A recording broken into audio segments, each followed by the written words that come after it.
नमस्कार सगळ्यांना, पुन्हा एकदा माझ्या नवीन व्हिडिओमध्ये तुम्हा सगळ्यांचं मनपूर्वक स्वागत. तर आज आम्ही कृषी प्रदर्शन बघण्यासाठी गेलो होतो. तर बघा, तिथे खूप गर्दी होती, भयानक गर्दी होती तिथे. म्हणजे असं साधं व्हिडिओ पण काढता येत नव्हतं, एवढी गर्दी होती. सारे लोक पाहण्यासाठी आलेले होते. चला म्हटलं आपण पण फिरायला जाऊया. आतमध्ये हे सगळं पोरांसाठी खेळायला वगैरे, राट पाणी वगैरे सगळे आले होते. खूप मस्त होतं खूप, पण गर्दी असल्यामुळे चालता पण येत नव्हतं, एवढं मोठं ते होतं. ते पहा बघा किती गर्दी आहे आतमध्ये, पण असं चालता पण येत नव्हतं, एवढी गर्दी होती.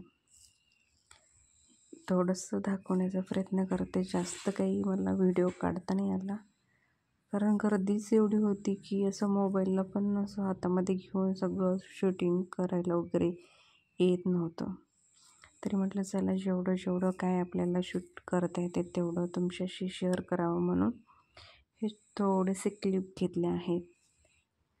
आणि त्याचं खूप छान वाटत असं, आपण एकदम पाण्यामध्ये वगैरे बसल्याच्या नंतर मुलांना वगैरे. सगळीकडं खूप गर्दी आहे. आतमध्ये तर आम्ही गेलोच नाही, कारण एवढा गर्दी होता मध्ये, खूप भयानक जास्त गर्दी होती. नको म्हटलं तर, कारण धुळीचा वगैरे खूप त्रास होता अशा गर्दीमध्ये गेल्याच्या नंतर. बघा खूप म्हणजे खूपच गर्दी होती, आतमध्ये जाता पण येत नव्हतं, एवढी गर्दी होती. खूप छान वाटत आहे.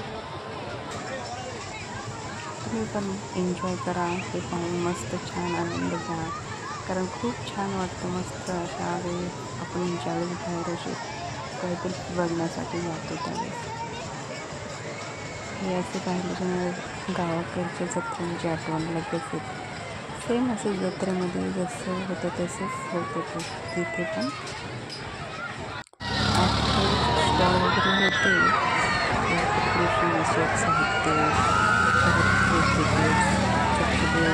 झाडे, खते, खूप काही होते आतमध्ये. असल्यामुळे आम्ही आतमध्ये जास्त काही फिरलो नाही, बाहेरच थोडंफार पोरांसाठी खेळलो. पोरं वगैरे जास्त डान्सिंग ह्याच्यामध्ये वगैरे बसले, आणि म्हटलं चला नको एवढ्या गर्दीमध्ये मुलांना घेऊन आतमध्ये फिरायचं. हे थोडीफार शूटिंग वगैरे जे व्हिडिओ केलेले आहेत ते तुम्हाला दाखवण्याचा प्रयत्न करू, कारण जेणेकरून खूप असे व्हिडिओ पाहायला खूप मजा वाटते. आतमध्ये हे थोडंसं घेतले मी. आतमध्ये ते जास्त गर्दी असल्यामुळे आतमध्ये जाऊ शकत नव्हतं आम्ही. कंटिन्यू पहा हा व्हिडिओ, कसा वाटला ते नक्की कमेंट करून सांगा.